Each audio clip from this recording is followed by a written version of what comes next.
Mine, when in fact we're talking about a human experience here, guys.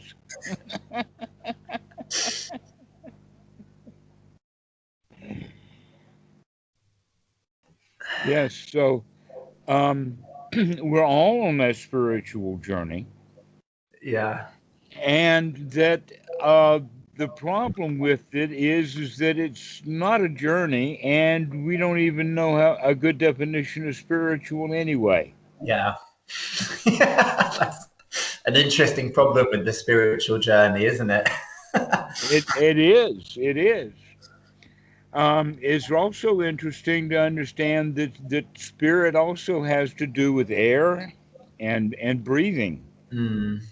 And it's built right into the language in the sense of expire. He Hmm. expired. What does that mean? The spirit left him. What does Mm. that mean? He stopped breathing, Mm. or he has breathed out his last. Mm. No new in breath. Mm. Okay, that's a very interesting point about that. That's originally where that came from, and there's other evidence. The One of the mistakes that I was making for a long time until one of my really good friends over at Watso and Milk, who is more skilled in this kind of stuff than I, he said that it's not the word atom or atom that is Adam and Eve, and also Adam, the indestructible or in thing that came out of Greece Mm. at the time of about the time of the Buddha. That in fact that almost proves it. And besides, it's not the word atom; it's ATMO that is the mistake, and that in fact the word that we have that comes to us as anatta uh, is or atom is actually the atmos, and that we actually use that word atmosphere. Mm. What is the atmosphere? The sphere is the circle of, or that. So the circle of what? The atmos, which is life giving. Mm. Okay, and so that's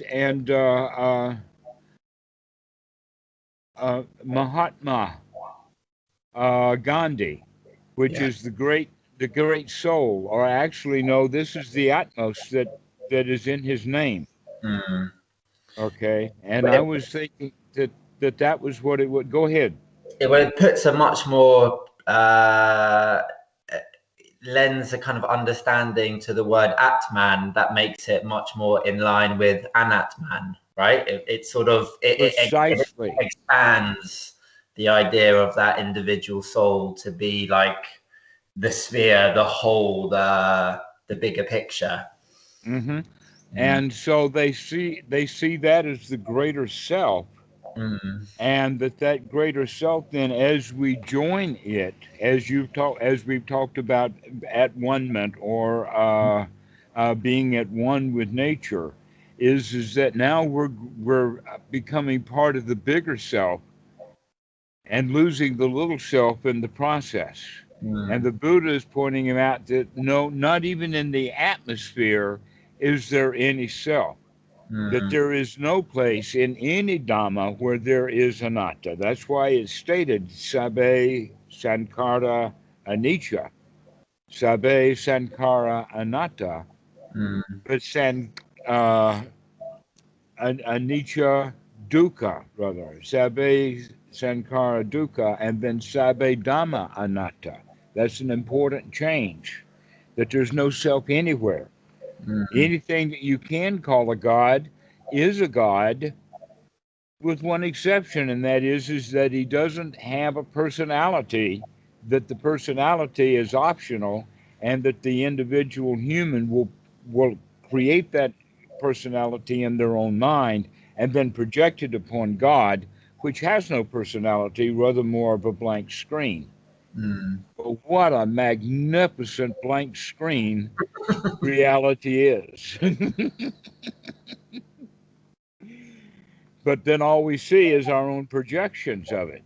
Mm. Until we stop doing that and start taking in the reality as it is, to recognize it doesn't care about me, because it's not concerned with any individual thing. It's got the whole show to manage. Mm. It's like the stage manager does not want to know about the boyfriend problems that the dancer in the second row has got. Mm. hmm And so, in that regard, it's not that we don't have a personality, it's just that I'm the only one that cares about my personality. Mm. It's like the personality is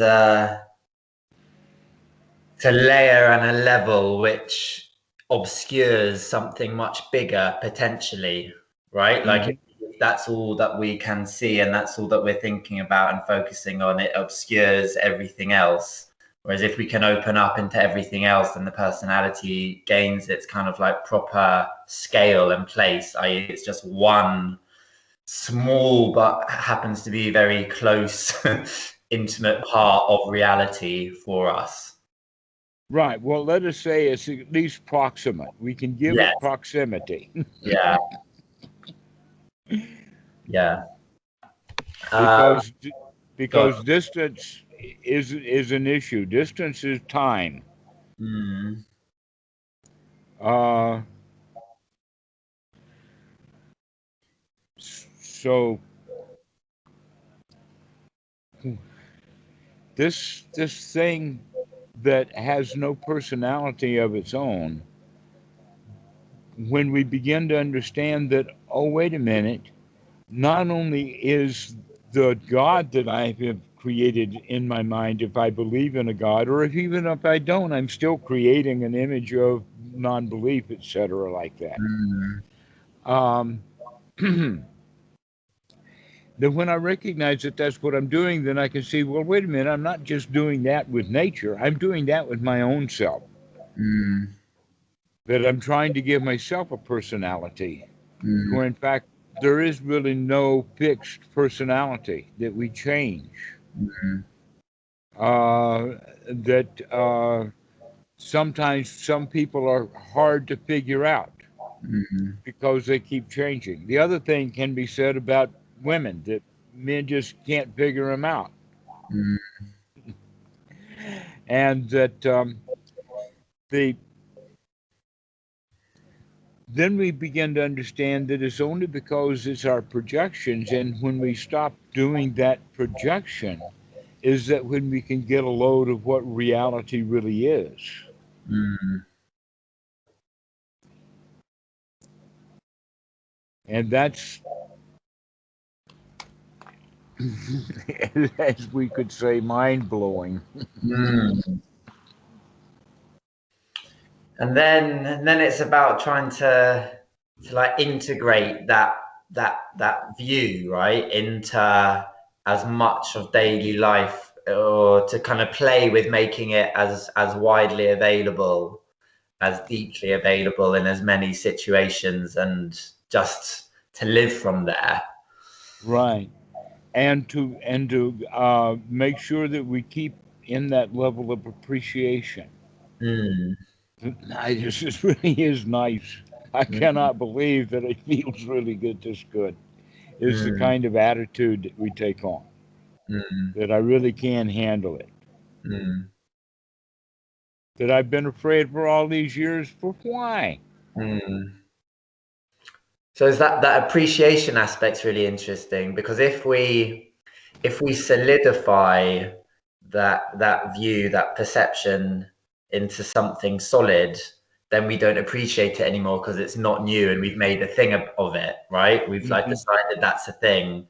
Whereas actually, if we're continuously like not letting it become a fixed thing, but letting it become a way of seeing that constantly makes everything new and wonderful, then there's that danger isn't there, and we the hmm appreciation is built into that mode of seeing minute by minute. Exactly right. I I've recently been playing with various levels and layers of the way that we approach the world, kind of a world view. Mm, Uh, and starting at the baseline or the bottom is that everything is dangerous, and we can see that kind of as a hot war, not mm, just between nations, but between our competitiveness with others and all of that kind of stuff.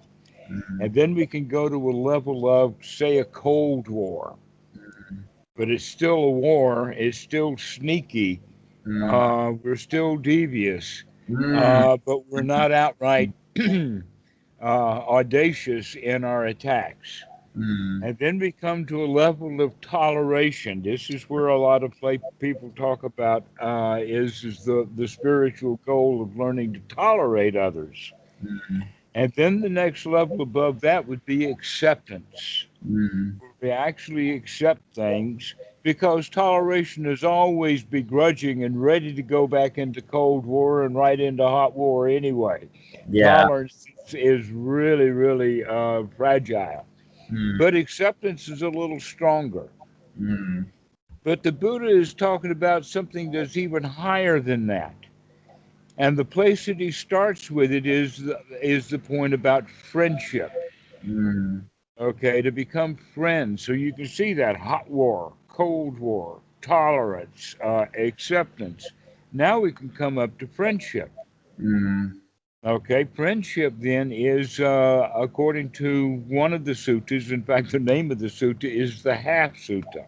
mhm, And I really like this sutta because that's where the Buddha says, "Oh no, Ananda, the friendship is not half; it's the whole Dhamma." And in mm, a way, it is. It takes a while to describe people why that's true, but that's the only thing that the Buddha teaches. Dukkha Nirodha basically means to really see dukkha well enough so that you can make friends with it. mm, mm, Okay, so that we can make friends with other people, that mm, we don't have to be in competition.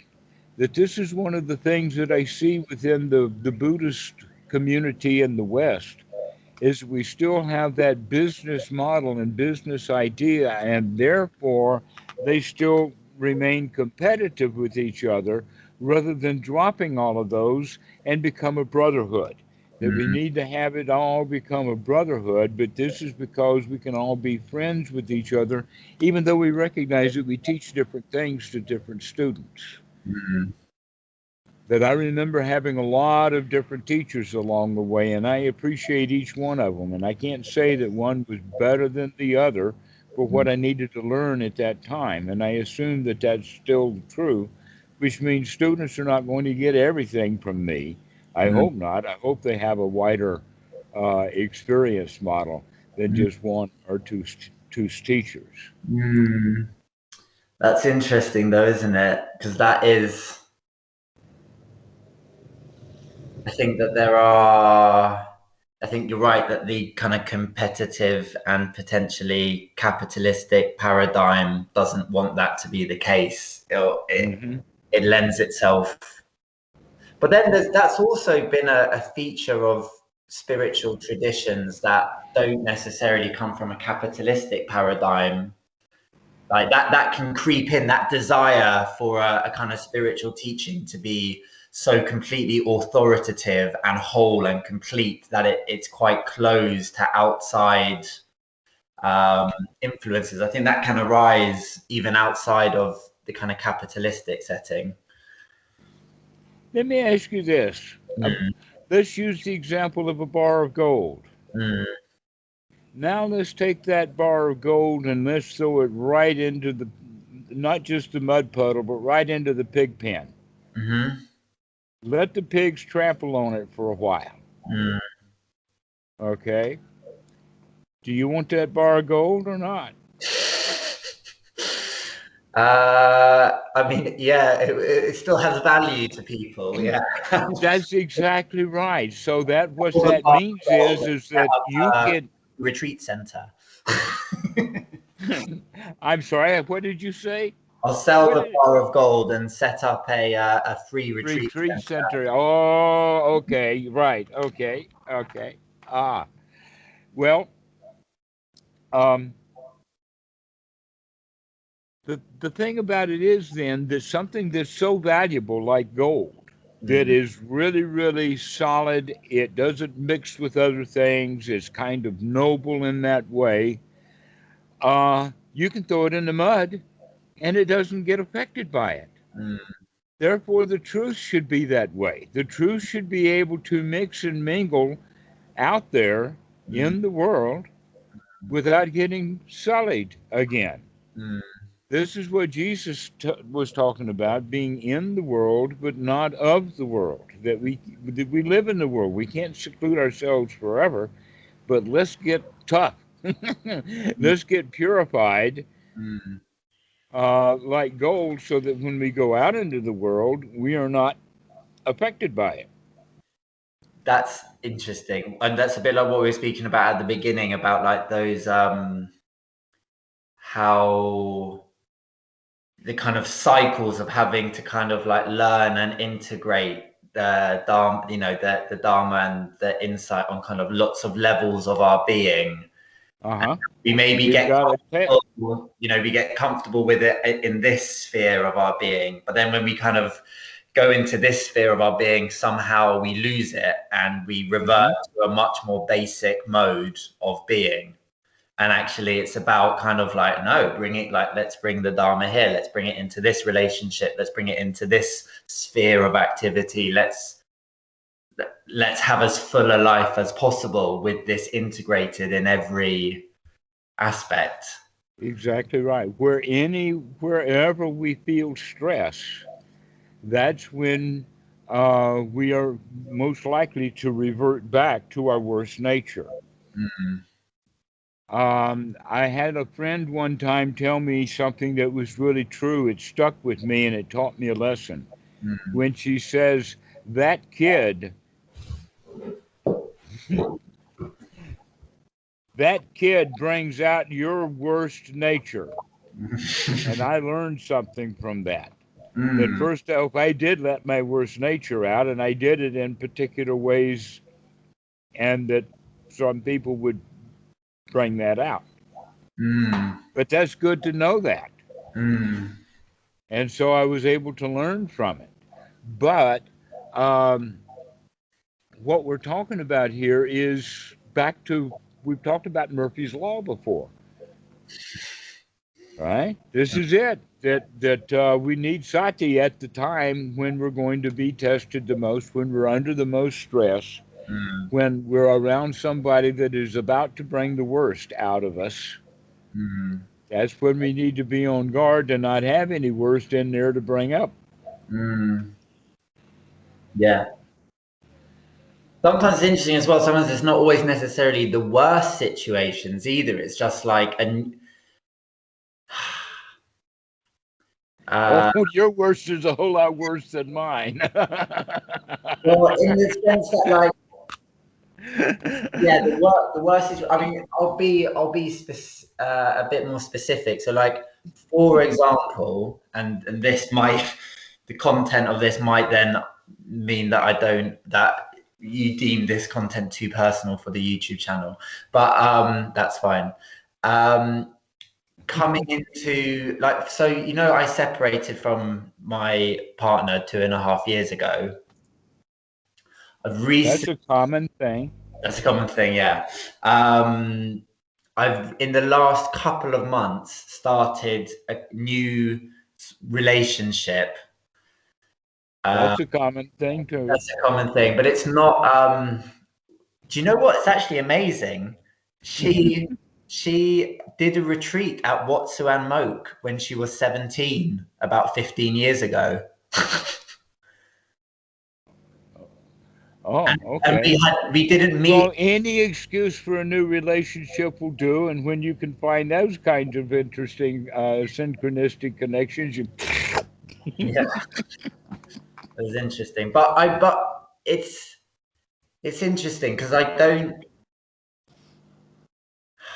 Yeah, I don't really want a relationship in the kind of conventional sense of what male female romantic relationships are supposed to involve. I feel very disillusioned with the sense of like ownership. Yeah, I feel very disillusioned with the sense of like ownership and control that those relationships generally tend to have built into them. And I'm also sort of very aware of the fact that like you know, I work as my work as a teacher, my young children, like I don't really, Yeah, life is complicated. I yeah, know, I know. but in the sense that like I don't want. The last time I went into a relationship was like 15 years ago when I got with my person who became my wife. And that was like you throw in this sort of immature, unboundaried way. You want your life, you throw it wide open to that person. So what I'm trying to say is that actually what I'm looking for in a relationship is so incredibly different from that. Like I essentially want a friendship, like a loving friendship, but that is kind of open to intimacy and sexuality. And that sort of seems to be like what's emerging in this relationship. But what's been interesting is that like even kind of opening myself up to this, like whole levels of sort of stress and insecurity that have essentially been dormant for a couple of years suddenly come to the fore again. And it's been very interesting trying to then sort of come into this way of being and this sort of relationship. And I literally haven't started a relationship like this since I was in my early 20s and was a completely different human being. So then that happens again, and those old modes of being kind of get kick-started. And then I'm seeing those old selves get kick-started, and I'm going, no, that's not that's not it's just sort of seeing it and letting it go, seeing it and letting it go, seeing it and letting it go. But it's like coming from quite a deep level that's been quite dormant for a long time. Yes, right. Exactly. That's the Sankara that the Buddha talks about.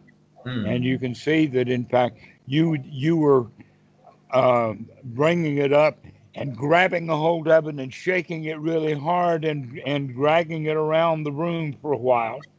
And mm, then the next time it came up, you do the same thing over and over again. And so now you recognize what an interesting habit system that you had formed. mm, And so now it's time that every time you recognize that process is getting started again, how soon can you catch it mm, so that you can put a stop to it? mm, And eventually you get the idea that, hey, I can put a stop to that stuff. mm, Now that's certainly not, let us say, it's an amazing milestone. It's actually noble, that position of I can put a stop to that stuff. mm, Okay, but that's not the reflective on, gosh, it's been 4 or 5 years since I've even had to try to put a stop to that stuff. It's just not been there. Now that's a different point of view, is to reflect back and say, things have been really nice for a long time. mm, But that doesn't happen until we get through that with the determination, I'm going to put a stop to that stuff so that mm, when it comes up, I'm going to stop it. This is what we would then call the determination. mm, Now, it's not devotion, it's not dedication, mm, because that's bringing a self into it as if you were dedicating or devoted to something. mm, But rather, this is a from. In fact, we talk about it in the sense of freedom. We have the freedom to, and mm, when we have the freedom from. The mm, kid wants the keys to the car from his dad so he can have the freedom to go out. mm, But we're sitting here older now with the freedom from having to go out. Mm. And that's the real freedom, the Mm. freedom from. Okay, so this is where we're looking at it is that this is the purification process, is to keep throwing that stuff out, and we're become free from it, and eventually we recognize that, oh, I haven't even had those kind of thoughts, but you put yourself back into the position now with all those anchors, and now all of those old feelings and thought are coming rushing back in with the brand new old circumstances. So the now the circumstances are the same, so are all of those old feelings going to be the same when they're coming up. Your job is to be on guard. Yes. But it feels like this is what like integration is, right? It's like life opening up, but instead of falling into kind of old traps, you're kind of approaching this sphere of being from a different perspective, saying I'm not going to fall into those traps. I'm going to be in this sphere in the same way that I can be in this sphere, in the same way that I can like sit in Yes. peace. I'm going to like be in relationship in peace and friendship and, kind of honesty and that thing of like not holding on, right? It's like, but it's interesting. I wonder, like, am I trying to like have my cake and eat it a little bit, and maybe that's not a problem. Yeah, well, you can do that. You can nibble on it slowly over time until it eventually gets stale, and then you don't even want the rest of it. Yeah,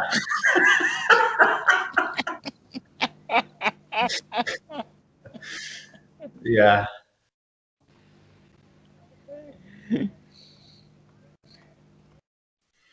So that's a combination of both and neither. yes.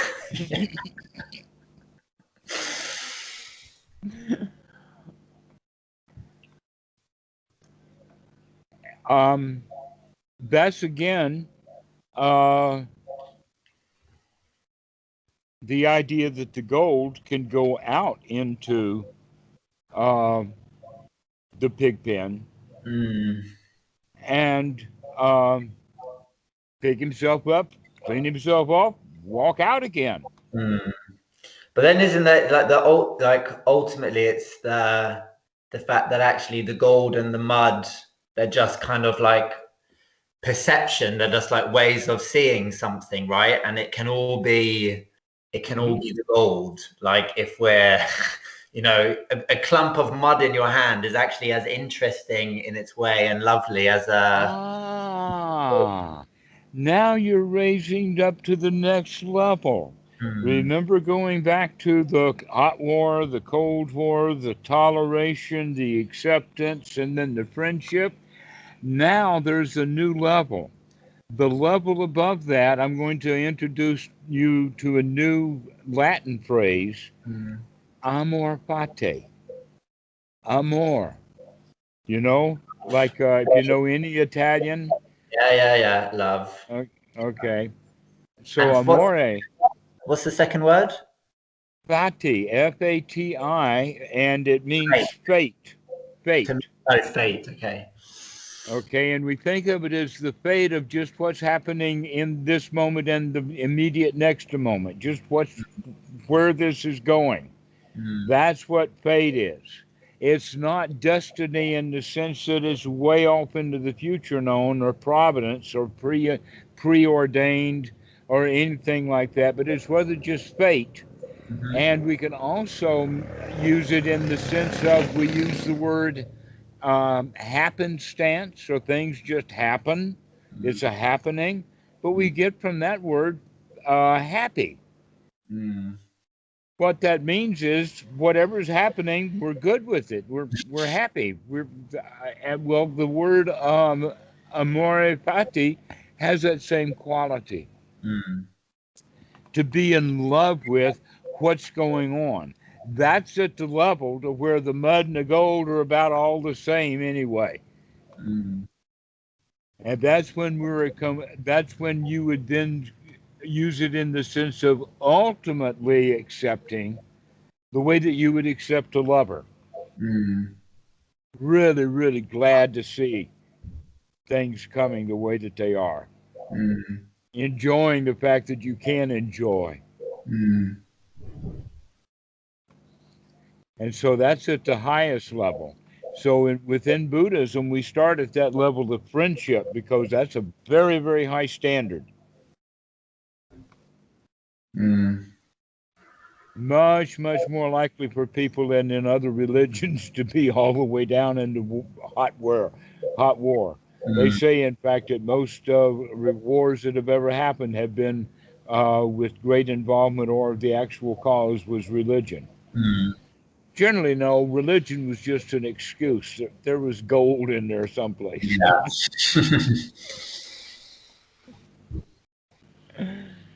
Gold and name and fame and empire building and competition. And the religions get blamed for it. But why not? I mean, they try to make everything magical anyway, so they might as well get the blame for Mm. it. But when everything goes well, who are we to blame?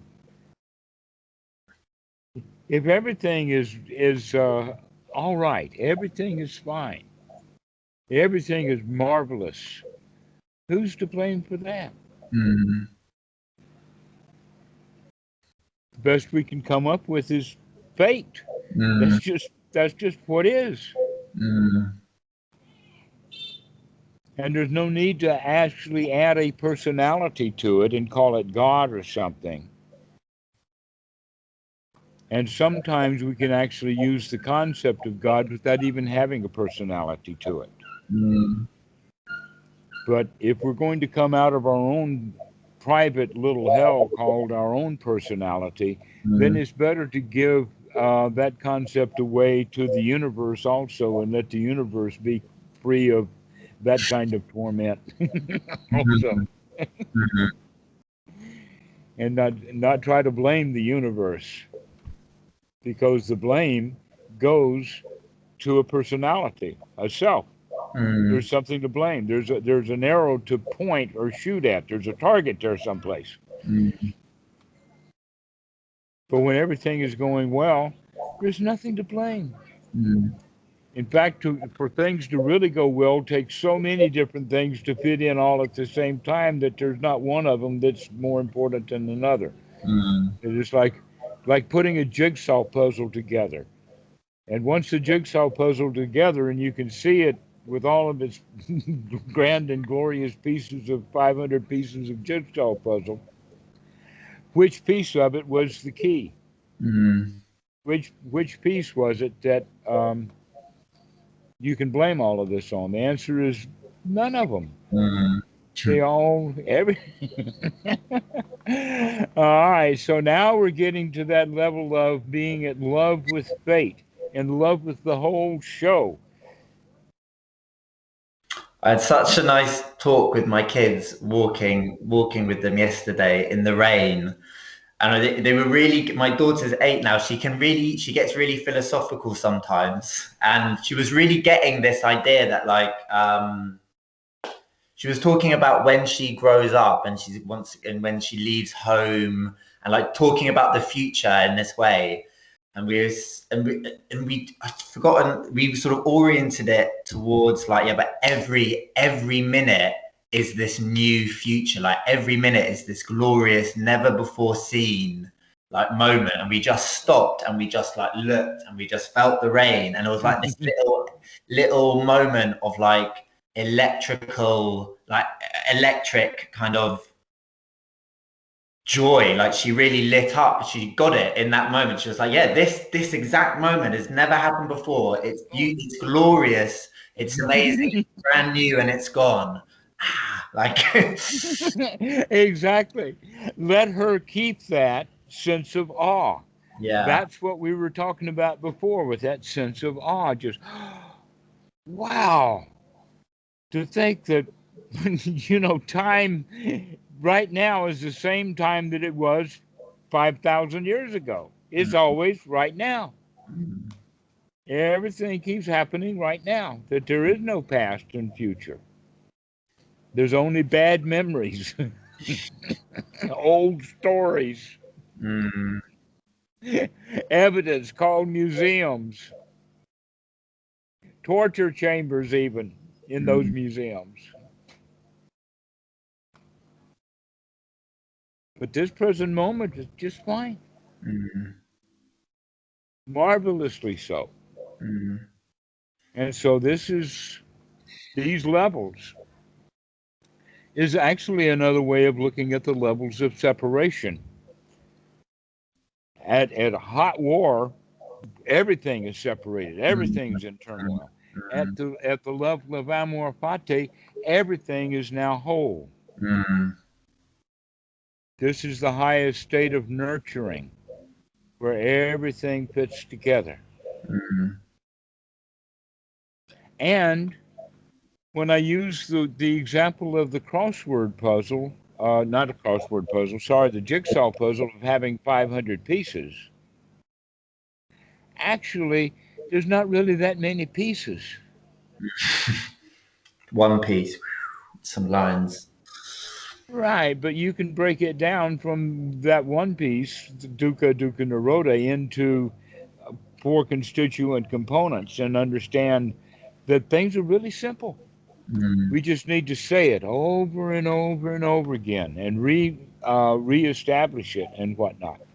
And mm, I'm really glad to hear that you reestablished that with your daughter out in the rain. That is really marvelous mm, to reestablish that and to have her there with you so that she could get the experience. Here we are. My, oh my. mm, mm. Sometimes she gets it's funny. We cycle into school together, and sometimes, pretty much every morning when we get out, I look around and go, "Oh my God, look! It's beautiful.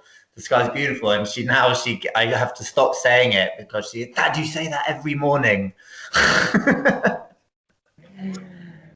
So Have sometimes you you've answered got to her? approach Yeah. it a new way because they get kind of like uh, Uh-huh. tolerance or something, or like a I, boredom with the way I you know you explain. can trick her with that though. The Yeah, next time that do you two go through that little sequence, then you will respond, yeah, I keep saying that because I'm hoping that you'll figure it out. Haven't you figured it out yet? yeah, And if she says yes, and I says, okay, then you tell me every morning. yeah. Or maybe I'll tell her. Maybe I'll go out and act really bored and say, "Oh, it's such an ugly day, such a horrible moment." See if she swaps roles. That's an interesting point. Is she going to stay on? She's going to stay on key, or is she going to go into a sour note because you do? That's Yeah, interesting. Hmm. yeah. Well, that's really great. And to think that all of this gets started with Anapanasati, and it still goes back to Anapanasati to remember, to keep remembering, to be here now. And Mm, the more we remember to be here now, the nicer now gets. mm, The more nurturing, the more wonderful, and the less savage it mm, becomes. mm, mm. Hmm. All right, Dhammarato. I'm gonna paint a bedroom now. I'm repainting my son's bedroom. I'm about halfway through, as you can see. Oh, painting it blue. Yeah, it's so pleasing painting, like painting a room. I've done a bit over the last year, kind of repainted my flat, kind of room by room, and it's so like I do it like normally after sitting. I'll do it for like an hour or two after sitting, and it's just like this pleasing, you know, very pleasing physical activity to kind of. Okay, let's talk about it for just a moment. Mm, The Tibetans do sand drawings. mm, The Tibetans do tonkas. mhm, The Zen, most specifically, there's an entire art system of paper and ink. Yeah. drawing with bamboo brushes, right? Highly beautiful. I've seen, in fact, there's quite a lot of it over at Wat Suan Mokkh done by Emanuel Sherman, the famous monk who was there.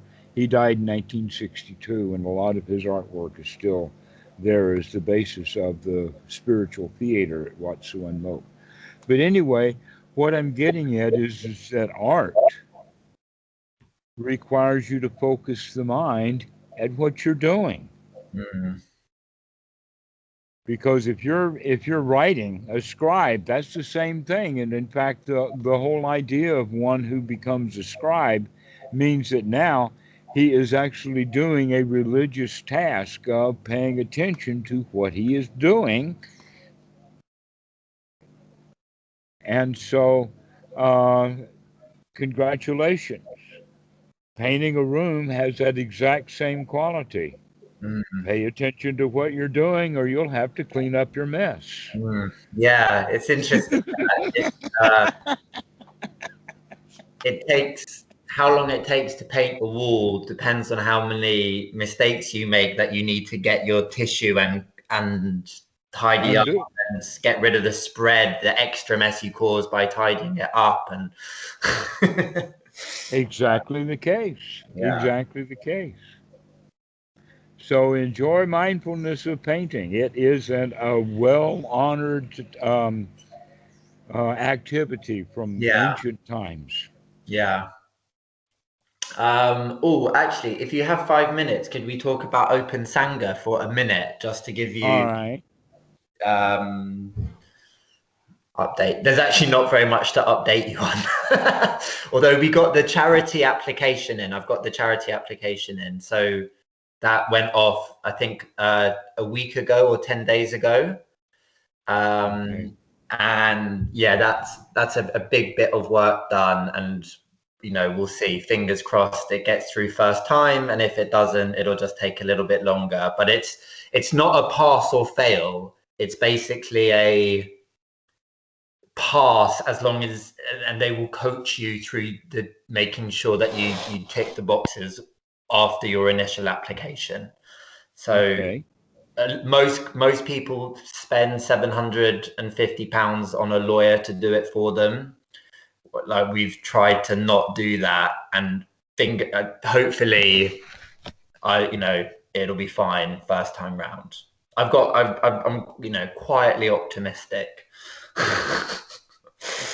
I'm um, I'm sure that everything is going to work out fine. yeah. And then and that apparently takes 40 days. Sounds biblical, doesn't it? 40 days and 40 nights, and they'll give us their answer. Uh, Gosh, and in England it rains that much too, doesn't it? Oh no, here comes Noah. it has rained quite a lot actually in the last week. So, um, and then actually, me, Noah, and Dan have just done a big. We had a meeting like about 2 weeks ago where we decided to restructure the website to make it clearer, simpler, and basically more obvious that we do these things for students and we do these things for teachers, and like basically just to kind of like refine the structure and content to make it clearer. We've now given all of that to Willie, and Willie is now on that. And then once he's done that, we're going to show the site basically to, I don't know, like half a dozen people who Right, an ever-growing small list of friends. Yes. exactly who can say, and some of those friends may be the type of people who would look at it from a kind of like younger teacher perspective, maybe some people who would look at it from the perspective of someone who wants to meditate and wants to have a teacher. So I've got friends of mine who they want to get more into meditation than they're in it. It's people for whom it would be a very appropriate place for them to kind of find a teacher, basically. And I want to show it to them and get their experience. And Noah wants to show it X, Y, and Z. And so we get like a kind of broad view of people who might come at the site from those Yes, variety we'll call of it initiatives. test marketing. Yeah, we can call it that. And then we maybe do one more process of refining, and then we really start to outreach to teachers. And then once we, hopefully within a couple of weeks of that, we can say, right, we've got enough. Now let's set a launch date for, 2 weeks from now or whatever. And let's think about actions we need to do between now and that launch date to make that launch date impactful. Excellent. Yeah. You guys have good plan. Yeah. Yeah. Noah is really good at that kind of stuff. Yeah. He's a good PR guy. Yeah. And Willie's good with web design. So we've got a team. I'm Yeah. sure that we'll make some impact. Yeah. And actually, I'm really hopeful. I think it could be. I think there's an enormous appetite for people being told, actually, do you know what? You want to get into this, like you enjoy this, like let's connect you with someone who can help you with this. And they're not trying to make money out of you. They want to help you wake up, and you can practice generosity towards them because they need to live as well, and they can practice generosity towards you because they want you to wake up. Because they get a kick out of teaching the Dhamma. Yeah. And actually, I feel like I don't know. I feel really. I feel very optimistic that it can really, that this really have a positive impact on lots of people's. Absolutely. There's more than just a niche for this. Yeah. I feel like there's a gaping hole way, actually. And sometimes sometimes I'll see like these little snippets of like something on Reddit or something, and it's like people don't know that this is an option. They don't know that there are people who are extremely skilled at teaching the Dharma who want to teach them. And do you know what I mean? Like they don't know that this is an option. Don't know. Yeah. When the time is right, we'll have to introduce it to Reddit. Yes. Yeah. I think, there's people, they think that the only option is books, stream entry subreddit, and a Goenka retreat. Like these are the three options they have to learn the Dhamma. And I'm not saying that any of those are necessarily bad or awful. And, all of those things can be wonderful things within an appropriate context. But anyway, I feel good about it and hopeful. Great. Yeah. All right, Matt, we will see you. Okay. Thank you, Dhammarato. Take care. Thank you so much for calling. I'm really enjoying our conversation. Go well, Dhammarato. Okay, bye-bye. Bye.